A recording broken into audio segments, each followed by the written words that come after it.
27 September মাননীয় প্রধান উপদেষ্টা জাতিসংঘ সাধারণ পরিষদের সাধারণ বিতর্কে পর্বে তার বক্তব্য রাখবেন। আগামী 24 সেপ্টেম্বর হতে জাতিসংঘ সাধারণ পরিষদের 79তম অধিবেশনে উচ্চ পর্যায়ের বিতর্ক পর্ব শুরু হতে যাচ্ছে।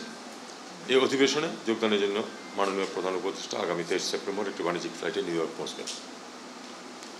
সাম্প্রতিক বছরগুলোর মতো এবার বাংলাদেশ থেকে শতাধিক সদস্যের প্রতিনিধি দল চার্টার্ড বিমানে নিউ ইয়র্ক সফর করবেন না, বরং যার যে সংশ্লিষ্টতা বা দায়িত্ব সেই অনুযায়ী যতটা সম্ভব সীমিত আকারে প্রতিনিধি দল গঠন করা হয়েছে। আমি আমার দায়িত্বের সাথে সামঞ্জস্যপূর্ণ উচ্চ পর্যায়ের সভাসমূহে অংশগ্রহণের জন্য ভিন্ন একটি ফ্লাইটে 2 দিন আগে নিউ ইয়র্ক যাব। মাননীয় প্রধান উপদেষ্টা 3 দিন নিউ ইয়র্কে অবস্থান করে সফর শেষে 27 সেপ্টেম্বর বাংলাদেশের উদ্দেশ্যে রওনা দেবেন এবং আমরা সবাই তখন একসাথে ফিরে আসব। এবছর সাধারণ বিতর্কের প্রতিপাদ্য বিষয় হল living no one behind, acting together for the advancement of peace, sustainable development and human dignity for present and future generations. এটা হচ্ছে তাদের মোটো। বিশ্বব্যাপী আস্থার সংকট, বহুপাক্ষিকতা এবং আলোচনার পথ উপেক্ষা করার ফলে সৃষ্ট সংকট থেকে সংঘাত, মানবাধিকার লঙ্ঘন, বিজ্ঞান ও তথ্য প্রযুক্তির অভাবনীয় উন্নতির পাশাপাশি উদ্ভূত নানা রকম বৈশ্বিক চ্যালেঞ্জ মোকাবেলা এবং টেকসই উন্নয়ন বাস্তবায়নে কার্যকর ও সমন্বিত পদক্ষেপের অনুপস্থিতি ইত্যাদি প্রেক্ষাপটে এবারের প্রতিপাদ্যটি অত্যন্ত গুরুত্ববহ। এবছরের অধিবেশন বাংলাদেশের জন্য বিশেষভাবে তাৎপর্যপূর্ণ, কারণ এবছরই জাতিসংঘে বাংলাদেশের সদস্যপদ প্রাপ্তির 50 বছর পূর্ণ হয়েছে। এই উপলক্ষে মাননীয় প্রধান উপদেষ্টার উপস্থিতিতে 24 সেপ্টেম্বর জাতিসংঘ সদর দপ্তরে বাংলাদেশ একটি উচ্চ পর্যায়ের রিসেপশন আয়োজন করেছে। এই রিসেপশনে বিভিন্ন দেশের প্রতিনিধি দলের প্রধানগণের পাশাপাশি জাতিসংঘের শীর্ষস্থানীয় কর্মকর্তা, কিছু সরকার বা রাষ্ট্রপ্রধানবৃন্দ, বিভিন্ন সংস্থা প্রধানবৃন্দ অংশগ্রহণ করবেন বলে আমরা আশা করছি।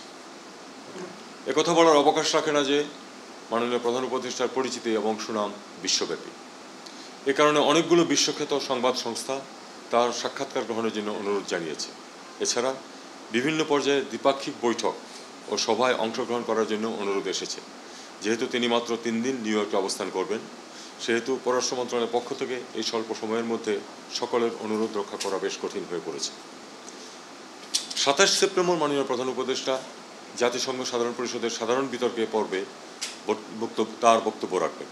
তিনি তার বক্তব্যে বিগত 2 মাসে বাংলাদেশে ঘটে যাওয়া অভাবনীয় গণ অভ্যুত্থানের বিবরণ ও আগামী দিনে জনভিত্তিক, কল্যাণমুখী ও জনস্বার্থে নিবেদিত একটি রাষ্ট্র ব্যবস্থা গড়ে তোলার দৃঢ় প্রত্যয় বিশ্ব দরবারে তুলে ধরবেন বলে আমরা আশা করছি।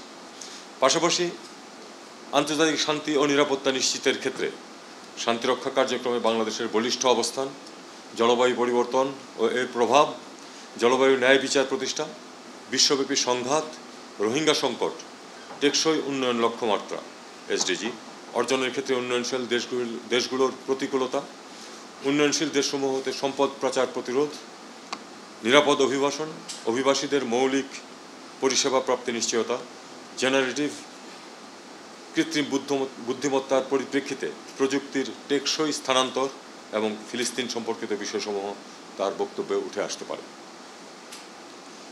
মাননীয় প্রধান উপদেষ্টা বেশ কয়েকটি দ্বিপাক্ষিক বৈঠকে অংশগ্রহণ করবেন বলে আশা করা যাচ্ছে। তার মধ্যে কিছু ইতিমধ্যে নিশ্চিত হয়েছে, কিছু পাইপলাইনে আছে এখনও। এ সময় আরও অনেক বৈঠকের সিদ্ধান্ত শেষ মুহূর্তেও হয়ে যায়। সে বিবেচনায় নতুন বৈঠক তালিকায় যোগ হতে পারে, আবার সময়ের অভাবে হয়তো এর কোনোটি বাদও পড়তে পারে।